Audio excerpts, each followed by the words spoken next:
रामू और जादुई चक्की। एक गांव में रामू नाम का एक गरीब किसान रहता था। उसकी मेहनत के बावजूद वह अपने परिवार का पेट भरने के लिए संघर्ष करता था। एक दिन जब रामू जंगल में लकड़ियां काट रहा था, उसे एक बूढ़ा साधु मिला। साधु बहुत भूखा और प्यासा था। रामू ने अपनी रोटी और पानी उसे दे दिया। साधु ने रामू की दयालुता से प्रभावित होकर कहा, रामू, मैं तुम्हें एक जादुई चक्की देता हूँ। ये चक्की तुम्हारी हर इच्छा पूरी करेगी, लेकिन इसे चालू करने के लिए चक्की चालू हो और बंद करने के लिए चक्की बंद हो कहना होगा। रामू ने साधु का धन्यवाद किया और चक्की लेकर घर लौट आया। उसने चक्की से कहा, चक्की चालू हो, मुझे खाना बना कर दो।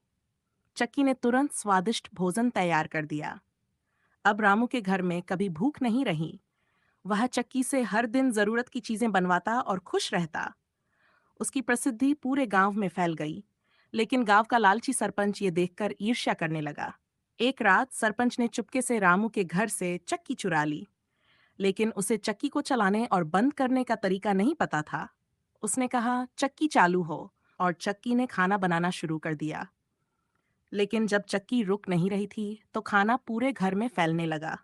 सरपंच डर गया और दौड़कर रामू के पास गया। उसने अपनी गलती मानी और चक्की वापस कर दी। रामू ने चक्की बंद कर दी और कहा, लालच बुरी बला है। उस दिन के बाद रामू ने चक्की को गांव के भले के लिए इस्तेमाल किया। सभी खुशहाल रहने लगे और गांव में कभी किसी को भूखा नहीं रहना पड़ा। लालच करना कभी सही नहीं होता। दयालुता और मेहनत से ही सच्चा सुख मिलता है।